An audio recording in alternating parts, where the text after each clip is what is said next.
The stars shone coldly in the vast emptiness of space as Ambassador Xylith stared out the viewport of the Alturian command center. Her four-fingered hand trembled slightly as she pressed it against the transparent barrier. Behind her, the last members of the Alturian High Council waited in silence.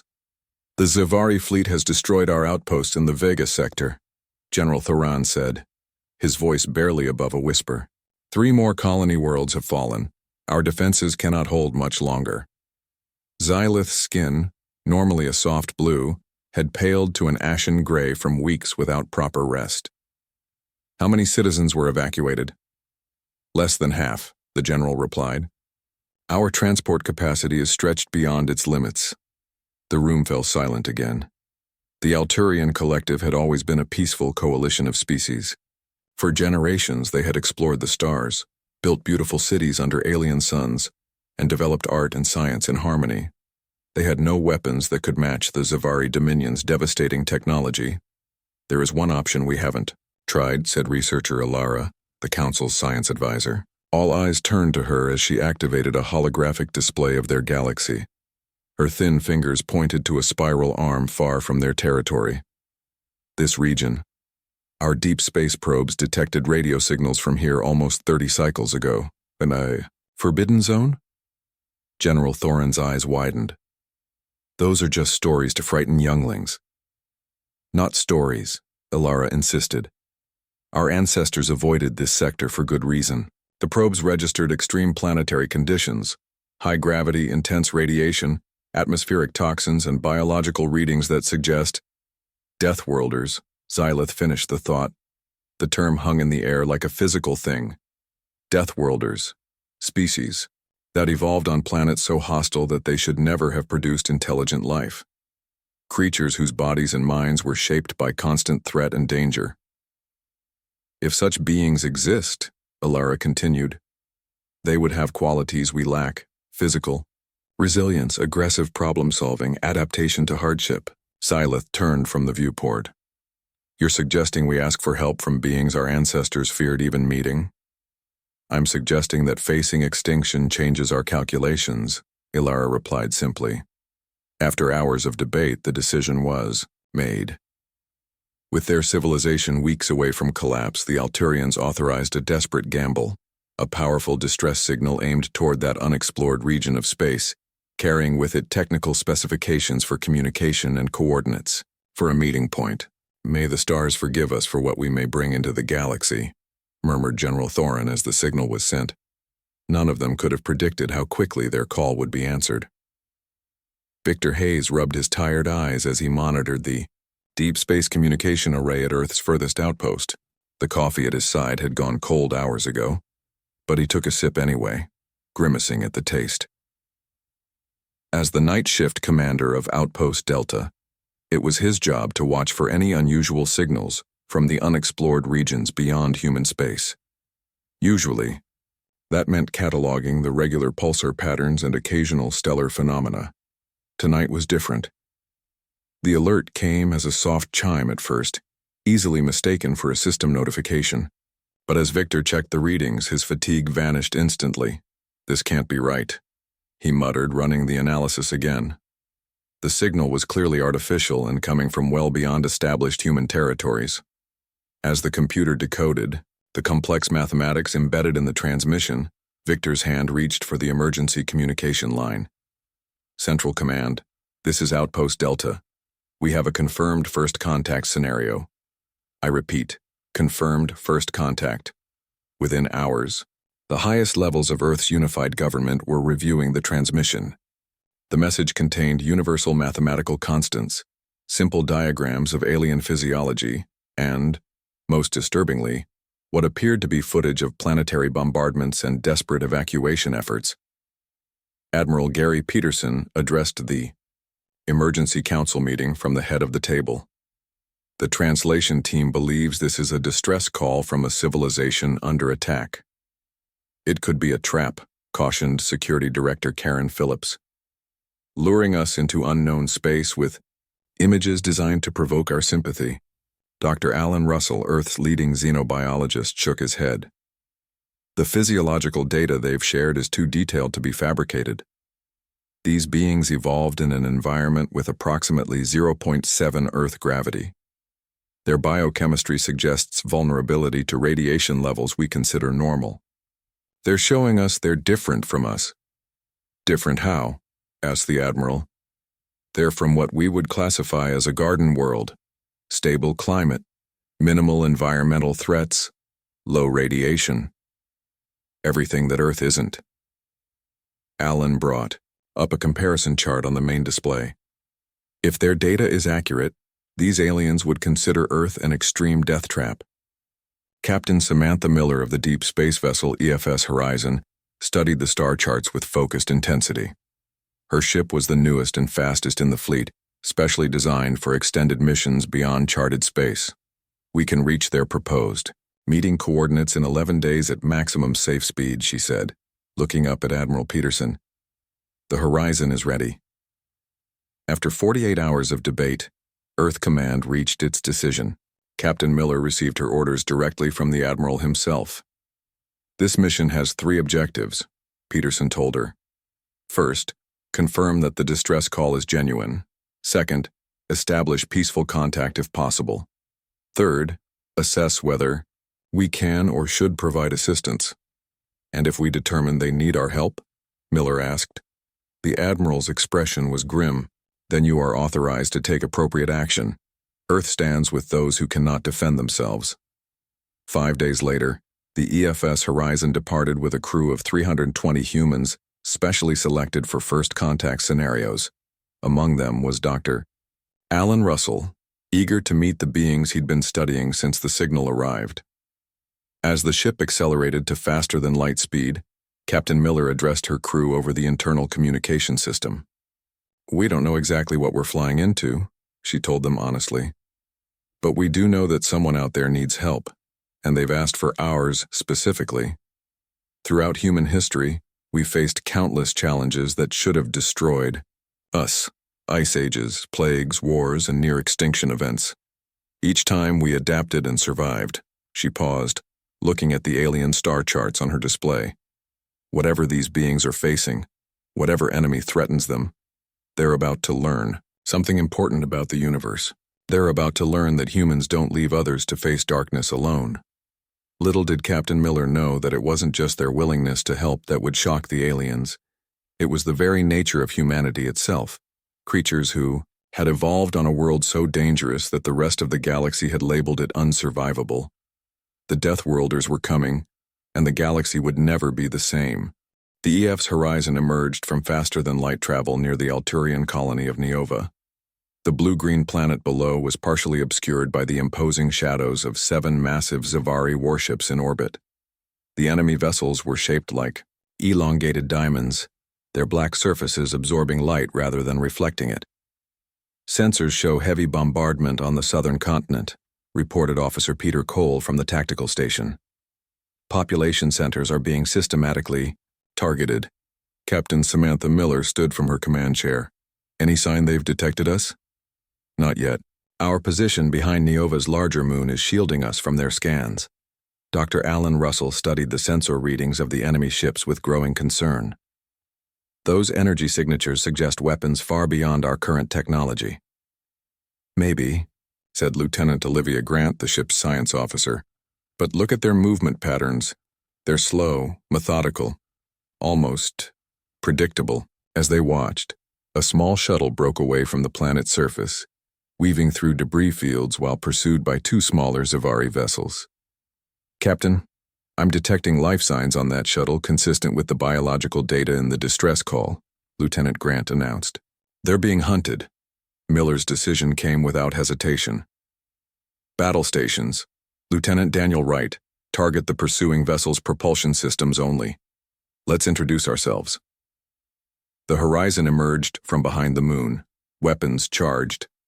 The human ship was smaller than the massive Zavari warships, but it moved with startling speed and precision.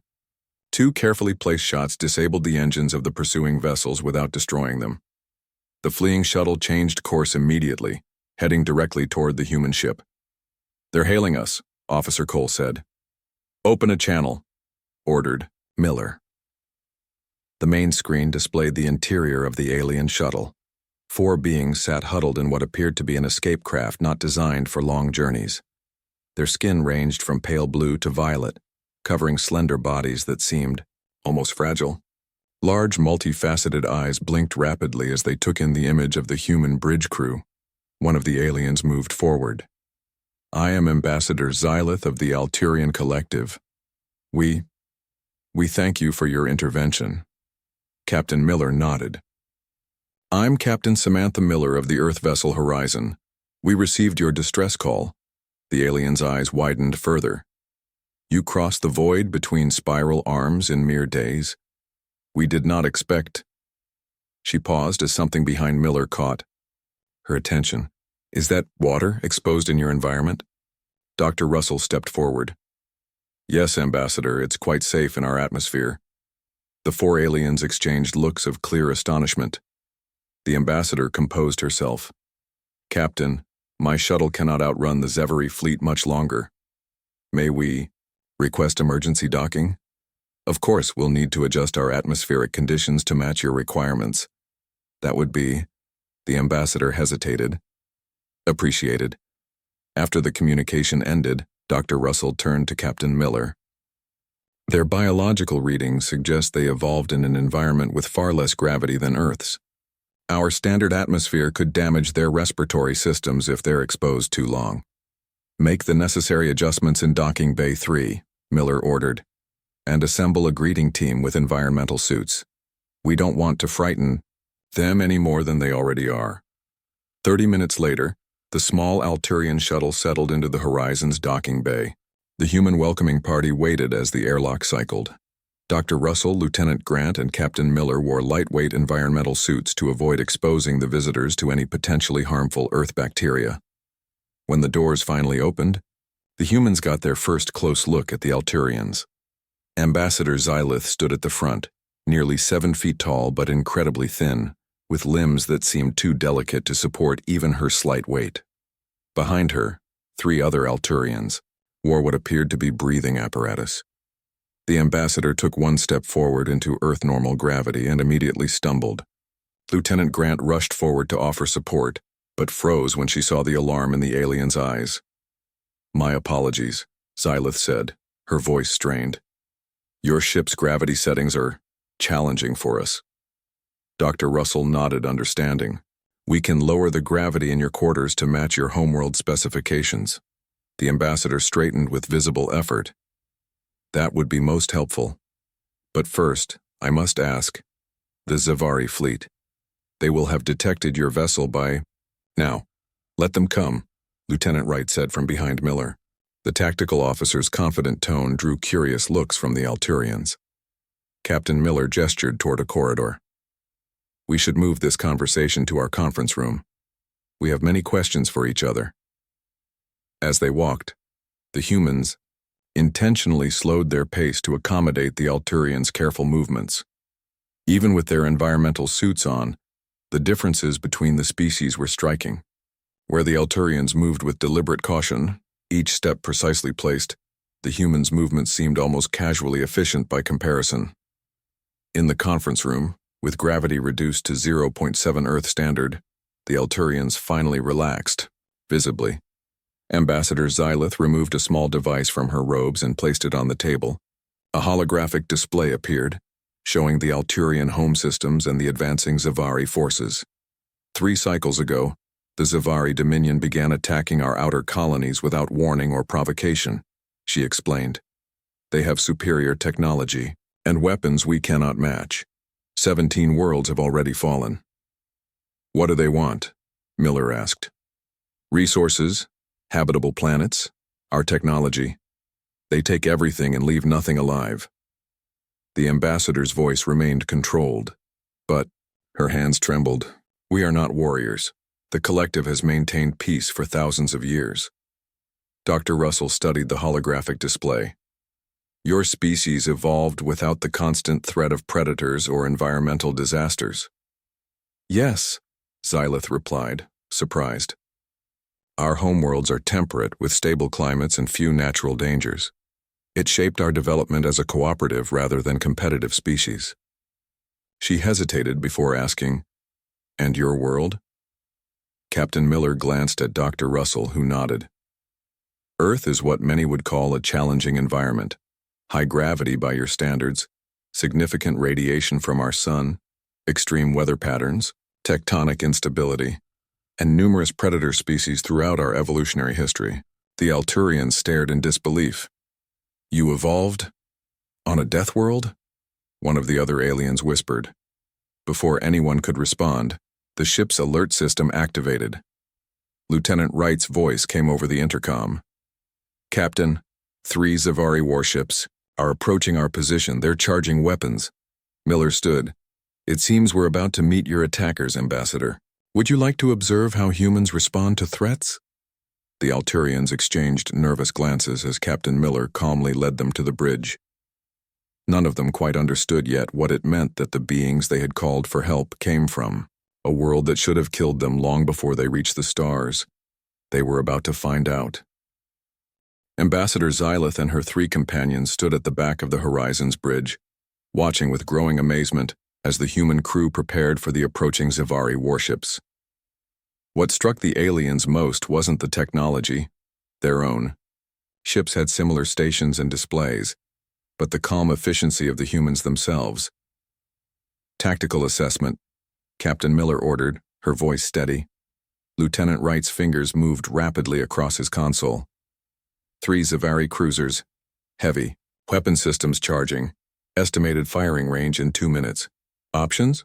We're outnumbered and likely outgunned, Wright replied without hesitation. But their formation suggests they've never faced a ship with our maneuverability. They're expecting us to either run or face them head-on. Miller nodded. So we do. Either.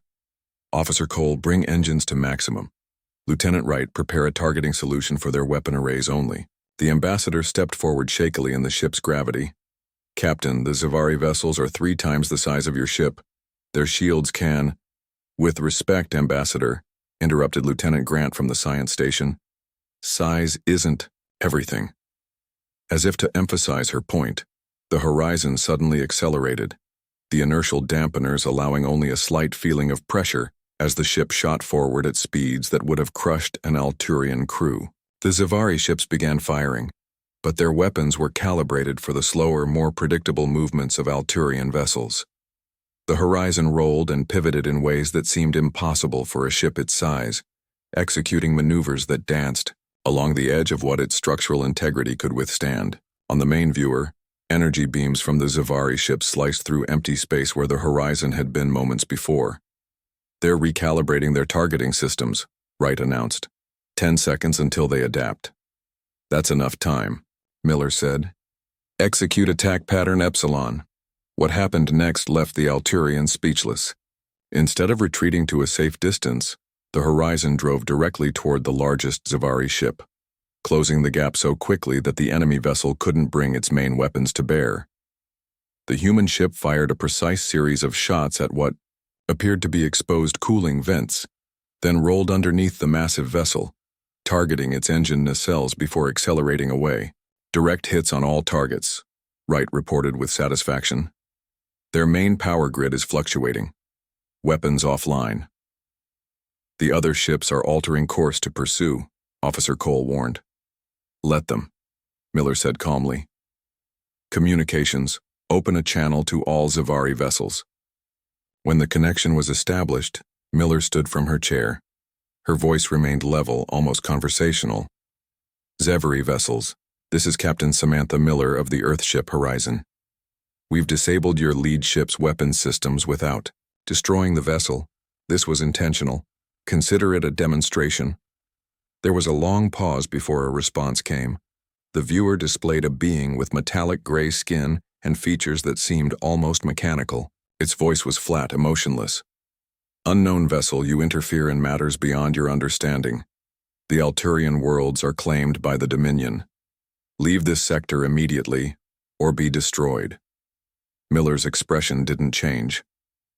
We're not leaving. The Alturians requested our help and we've answered. I propose a meeting to discuss a peaceful resolution. The Zavari commander's eyes narrowed. There is nothing to discuss. We have studied your vessel. Your technology is inferior. to ours. This small victory was mere luck. Not luck, Miller replied. But I understand your confusion. Your scanners are probably telling you we're just flesh and blood creatures in a metal shell. What they can't tell you is where we come from. She glanced at Ambassador Xylith before continuing. We evolved on a world you would consider uninhabitable. What you call a disadvantage, we call Tuesday. The communication ended abruptly as the two remaining Xivari ships launched a coordinated attack. Energy beams lashed out, one of them grazing the Horizon shields. Shields holding at 82%, reported Officer Cole. Return fire, Miller ordered. Target their propulsion systems. The battle that followed was brief, but intense.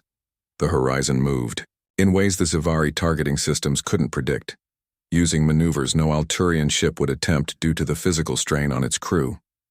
When a particularly sharp turn sent everyone grabbing for support, Ambassador Xylith stumbled and would have fallen if Dr. Russell hadn't caught her with startling quickness. How? She whispered. How can your bodies withstand these forces? Russell helped her regain balance. High-gravity environment, dense muscle mass, reinforced skeletal structure. What feels intense to us would likely kill your people instantly. The main screen. One of the Xivari ships listed to the side, its engines dark. The other was attempting to retreat. Disable the second ship's engines, but let them maintain life support and communications, Miller ordered. I want them to report, back to their fleet. When the skirmish ended, all three Xivari vessels floated powerless but intact. The bridge crew of the Horizon returned to their stations, some even joking quietly about the light workout they'd just experienced. Ambassador Xylith approached Captain Miller, her large eyes blinking rapidly, and what the humans had learned was a sign of strong emotion. You spared them, she said. After what they've done to our worlds, you let them live. Miller nodded. Killing should never be the first option. Besides, survivors tell stories, and I want the Xivari to know exactly what they're dealing with now. Lieutenant Wright looked up from his console. Captain, I've been analyzing their attack patterns. They rely almost entirely on pre-programmed tactical responses. There's very little adaptation during combat. Like they've never had to improvise, Officer Cole added. Dr. Russell turned to the Alturians. Ambassador, what do you know about the Xivari's homeworld? Very little, Xylith admitted. They appeared in our sector 20 cycles ago. Our attempts at peaceful communication were ignored. Lieutenant Grant had been quietly working at her science station. Captain, I've completed analysis of the radiation signature from their ships. It's unusual, consistent with a species that evolved in an environment with even less radiation than the Alturians. Miller's eyes narrowed thoughtfully. So they come from an even more protected environment? Interesting. Dr. Russell nodded slowly. A species from an ultra-safe world, with highly advanced technology but limited physical resilience or adaptability. That explains their complete reliance on technology and rigid tactical patterns.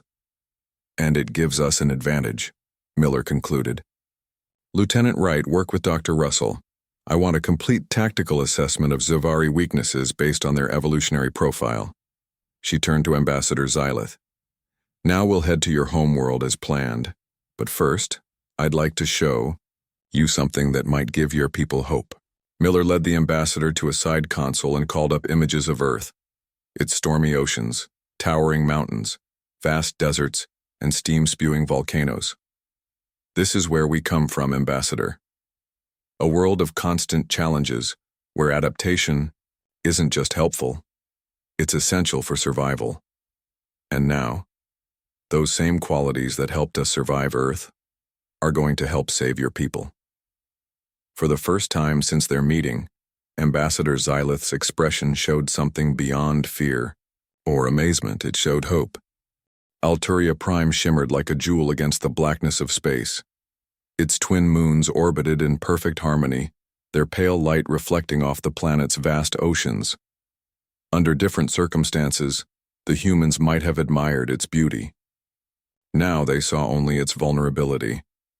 The EFS Horizon had arrived at the Alturian homeworld 2 days ago, followed shortly by 3 additional Earth vessels. the Defender, the Sentinel, and the Valiant. Together they formed a protective screen around the planet, a thin line between the remaining heart of Alturian civilization and the approaching Zavari armada. In the Horizon's main conference room, now adjusted to Alturian environmental preferences, Captain Miller stood before the assembled leaders of both species. A holographic display showed the positions of 15 Zavari warships approaching from the outer system. "They'll be within weapons range in 6 hours," she explained. "Based on their formation, they're expecting a defensive battle only." General Thorin, the highest-ranking military official in the Alturian collective, shook his head in dismay. 4 ships against 15? Even with your remarkable capabilities, Captain, the odds seem insurmountable. Captain Ben Foster of the Valiant stepped forward. Unlike Miller's calm demeanor, Foster carried himself with barely contained energy. "With respect, General, humans have a long history of beating insurmountable odds." Dr. Russell, who had spent the past 2 days studying the Zavari ships captured during their previous encounter, activated a different holographic display. "The Zavari rely on overwhelming force and advanced technology, but their tactical thinking is surprisingly linear. They've never needed to adapt or improvise, because their environment never required it," added Lieutenant Grant. "Just as the Alturians evolved for cooperation in their stable world, the Zavari developed in an even more protected environment. They trust their technology completely. And that's their weakness," Miller concluded. "We're not going to outgun them. We're going to outthink them." She outlined a plan that made the Alturians uncomfortable but filled the human officers with grim determination. It would require coordination, timing, and the one advantage humans had always relied upon, the ability to do the unexpected. 4 hours later, Lieutenant Wright led a small team through the corridors of the Horizon toward Cham, the shuttle bay. Each member wore a specialized environmental suit designed to protect against extreme radiation. Ambassador Xylith walked with them as far as the airlock. "The radiation levels inside the Savory command ship will kill any of my people instantly," she said, concern evident in her voice. Wright checked his suit seals one final time. "It would be uncomfortable for us, but our bodies can handle short exposure. Earth's background radiation is much higher than anything your species has experienced." "And the rest of the plan?" she asked. "Having your ships appear to retreat, drawing the Zavari fleet into the asteroid field? It seems like a surrender." Wright smiled. "On Earth we have a saying. Sometimes you need to lose the battle to win the war." As the human team boarded their stealth shuttle, the 4 Earth vessels began their coordinated maneuver. To the Zavari sensors, it appeared that the human ships were falling back to defensive positions around Alturia Prime. In reality, they were executing a complex dance meant to draw the enemy fleet into a carefully chosen position. The Zavari responded, exactly as predicted, advancing their ships in a textbook offensive formation. Their central command vessel, nearly twice the size of any other ship in their fleet, maintained position at the center, protected on all sides. What they couldn't detect was the small human shuttle that slipped between their ships during a precisely timed sensor blind spot created by radiation from a nearby solar flare. A natural phenomenon the humans had incorporated into their plans, but that the Zavari had failed to account for. Inside the Zavari command ship, Lieutenant Wright's team moved through maintenance corridors where radiation levels would have killed any Zavari crew instantly. The human suits provided enough protection for the hour they needed to reach the central computer core. "Look at this," whispered Nina Clark, the team's engineering specialist, as they passed a massive chamber. Inside were thousands of transparent containers, each holding what appeared to be biological samples preserved in liquid. "They're carrying an entire ecosystem." Wright checked his radiation detector. "We don't have time to investigate now. Core access should be just ahead." When they reached the computer center, Clark connected a small device to the main terminal. Unlike the crude hacking portrayed in old Earth movies, this was a sophisticated piece of technology designed by Earth's best computer scientists after studying the captured Zavari vessels. "I'm in," Clark announced after several tense minutes. "Their security is advanced but completely predictable. No adaptive algorithms." "Make the changes," Wright ordered. "We have 18 minutes before the fleet reaches optimal firing position." Back on the horizon, Captain Miller watched as the Zevary ships fell into perfect formation around their command vessel. The trap was nearly ready. She glanced at Ambassador Xylith, who stood rigidly at her side. "This is the moment where faith matters," Miller said quietly. "You asked Deathworlders for help. Now you'll see why that was the right call." On the main viewer, the Zevary fleet suddenly lit up as dozens of weapon systems began charging simultaneously. Their formation was flawless, designed to deliver maximum destructive power against the seemingly retreating Earth vessels.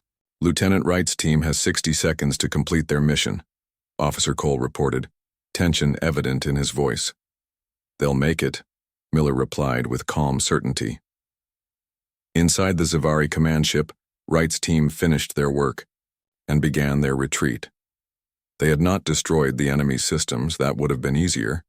Instead, they had made precise modifications to the targeting parameters of every vessel in the Zevary fleet.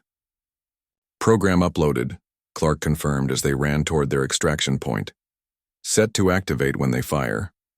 When the Zevary launched their coordinated attack, the energy beams and torpedoes that should have destroyed the Earth ships instead struck with precisely calibrated force, enough to damage non-essential systems but leave each vessel intact and functional. On the Zevary command ship, confusion erupted as status reports showed all enemy vessels damaged, but none destroyed. Before they could recalibrate, the Earth ships executed a maneuver no Zevary tactical program had ever encountered. The wounded vessels accelerated directly toward their attackers. "They're coming straight at us," a Zevary officer cried, actual emotion breaking through their usually controlled demeanor. The Zevary commander stared in disbelief at the tactical display. Impossible. Their engines should be disabled, their life support damaged. No species would risk. He never finished the sentence. The Earth ships deployed specialized electromagnetic pulses calibrated to the exact frequency of Zevary shield systems, information obtained by Wright's team. The pulses washed over the enemy fleet, temporarily disabling their defensive and offensive capabilities. Within minutes, the battle was over. The Earth ships surrounded the Zevary fleet, weapons trained on critical systems. On the horizon's bridge, Ambassador Xylith watched in amazement as Captain Miller opened communications with the Zevary commander. "This conflict can end right now," Miller told the gray-skinned alien. "No more lives lost on either side. We're prepared to discuss terms." For the first time, uncertainty showed in the Zevary commander's eyes. "How?" he asked simply. "How did you do this?" Miller's answer was straight to the point. "We come from a world that taught us to survive against all odds. We learned long ago that the most dangerous weapon isn't technology, it's adaptability." As the Zevary command ship powered down its remaining weapons in surrender, Ambassador Xylith turned to Captain Miller with newfound understanding. "Now I see," she said softly. "It wasn't your ships or your weapons we needed. It was your spirit, forged on a death world." 6 months after the Battle of Alturia Prime, representatives from Earth, the Alturian Collective, and the Zevary Dominion gathered on a neutral space station orbiting between their territories.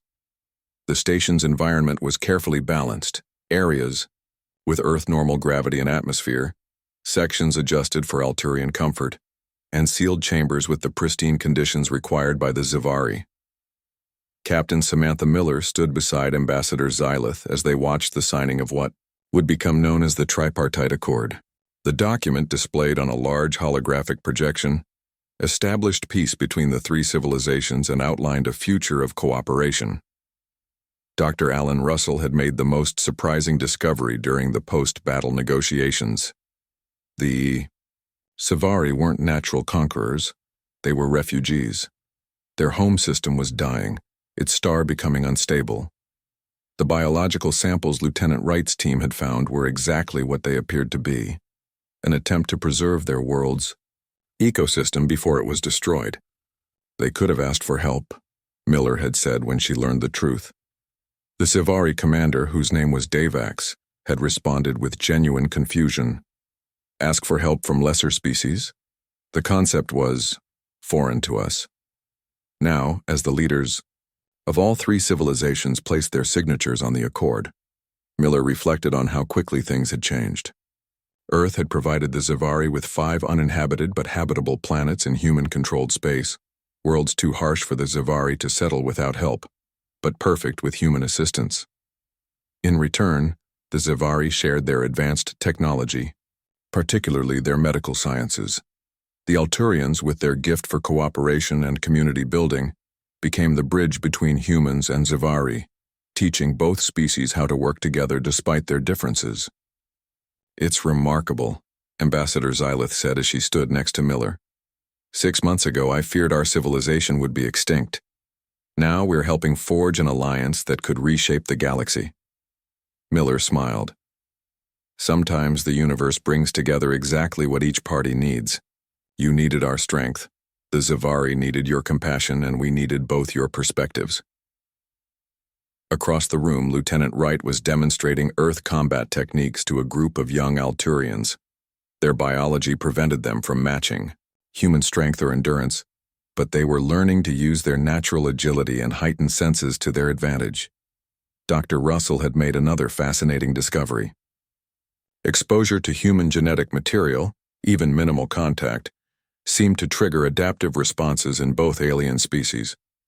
Though they would never match human resilience, both the Alturians and Zivari were becoming slightly more resistant to environmental extremes. Engineer Paul Edwards from the Valiant had worked with Zivari scientists to develop new environmental systems that allowed all three species to comfortably coexist in shared spaces, the first truly integrated habitats in known space. As the ceremony concluded, Admiral Gary Peterson of Earth Command approached Captain Miller with a data tablet. "More distress calls," he said simply. "Word of what happened here is spreading. 3 other civilizations facing various crises have reached out to Earth specifically." Miller took the tablet, scanning the information. "They're asking for Deathworlders." "Yes," Peterson confirmed. "They want humans, not just for our technology or ships, but for what we are. Creatures evolved to overcome impossible odds." Ambassador Xylith joined them, having overheard the conversation. "You've changed how the galaxy sees adversity," she said. "For eons, species from worlds like yours were feared or avoided. Now they're being sought out." Later that evening, as the celebration continued, Captain Miller stood at a viewport looking out at the stars. So many civilizations among those points of light, each with their own history and challenges. How many of them had evolved in comfortable environments, developing amazing technology and art, but never facing the harsh trials that forged humanity's greatest strength, the refusal to accept defeat? When Admiral Peterson asked what response they should send to the new distress calls, Miller's answer was immediate and certain. "Tell them we're coming." The legacy of Earth, a world that should have killed its own children, had become clear. Humans weren't meant to remain isolated on their dangerous world. They were meant to venture out among the stars, sharing the strength and resilience forged in hardship with species who had never known such challenges. The Deathworlders had found their purpose among the stars.